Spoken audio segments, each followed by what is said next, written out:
Advancing Africa's developmental agenda is expected to take center stage at the Brics summit in Kazan, Russia. President Ramaphosa is attending the two-day summit tomorrow. Brics, originally formed by Brazil, Russia, India, China, and South Africa, has expanded significantly this year. New members include Iran, Egypt, Ethiopia, the UAE, and Saudi Arabia. Joined now by Professor Patrick Bond from the University of Johannesburg's Department of Sociology. Prof, a very good afternoon to you. Thanks very much for your time.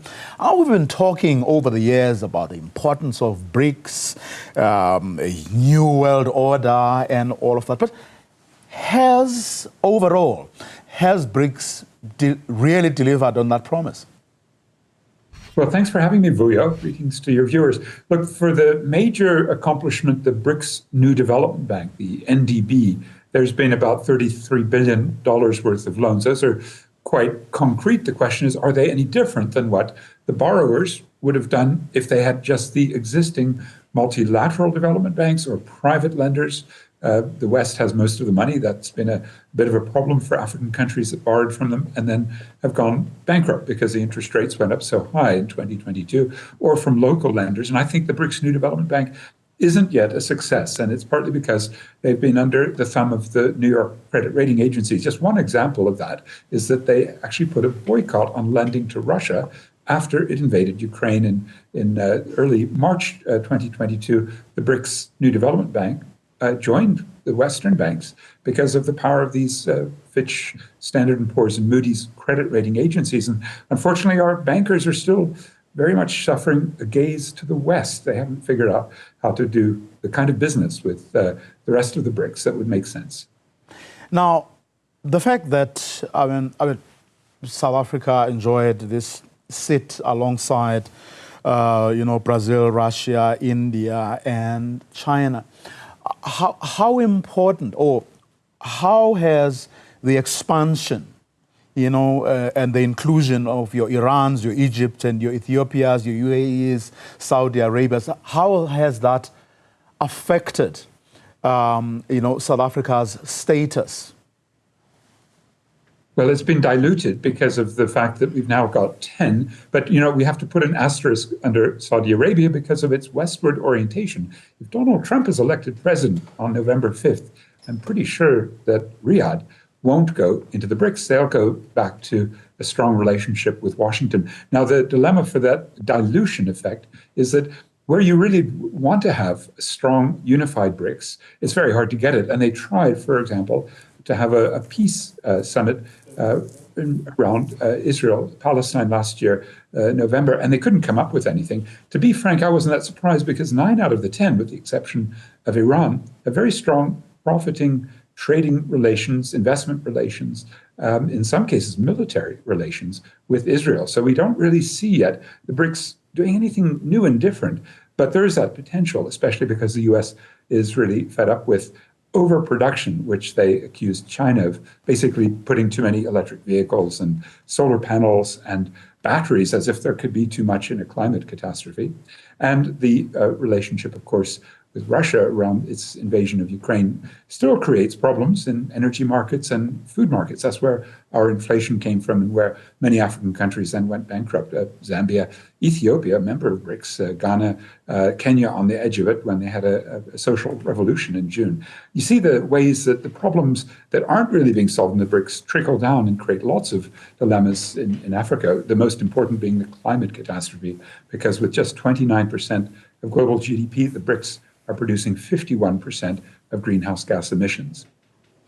Maybe I should ask, does it matter that South Africa's, and I'm asking this wrong, does it matter that South Africa's status has now been diluted? Does it take away anything? If South Africa wants something, I'm talking really about the elites in Pretoria, if they want, for example, a permanent seat in the United Nations Security Council, we found that this expansion is a little too chaotic. And the reason is, about 3 weeks ago in the New York meetings of the General Assembly where the BRICS foreign ministers had a side meeting. They had to close it down early because Egypt and Ethiopia's foreign ministers said, actually, we don't want South Africa to represent one of the two African seats. The other, usually discussed, is Nigeria. And so that represents this one moment where the Brazilian foreign minister had to say, oh, we have to stop this meeting. It was in fact unique. And that means that whether it's China and India on the mountain border, which is the source of many conflicts, or the South China Sea, the islands that China is taking, or the potential that the West Asian, the Middle Eastern conflagration, in which you have Iran on one side, you have Saudi Arabia and UAE and Egypt on the other side. This, let's say, isn't really working as a team. It's still a group of symbolically inclined, supposedly anti-Western countries, but really they are still stuck, for the most part, within Western power. Just one other example is that they have a major stake in the International Monetary Fund. But as much as I search, I just have not seen them do anything different. The same with the World Trade Organization. Even a couple of weeks ago, our own Brics, the trade minister, said we will respect the WTO and therefore not impose coal export sanctions on Israel. That's the degree, I'm afraid, Vuya, that the Western power structure still retains such clout that the business-minded BRICS members, Johannesburg being the site, August of 2023, where it was really on display, where we couldn't get a new currency commitment. Those Western business leaders, Western inclined and Western gazing elites, are really not allowing BRICS to do what it could do.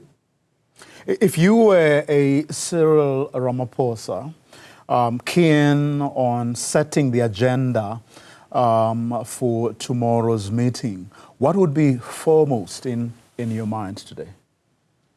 Well, if Ramaphosa could really look at this realistically and say that one of the core problems and one of the core solutions the BRICS have, at least rhetorically advanced, is de-dollarization, then you'd have to not listen to the finance minister, Enoch Godongwana, or the Reserve Bank governor, Lesego Kganyago, or the main banker in Johannesburg, Sim Tshabalala from Standard. In August 2023, here in Johannesburg, they said, we're not going to have de-dollarization. So if I were Ramaphosa, I'd say, no, we really need to. The dollar power of the US Fed is really malevolent. It's irrational. It leads to terrible injustices. The interest rate increases one day and the quantitative easing the next, the bailing out of the Western banks, not the rest of the world's banks.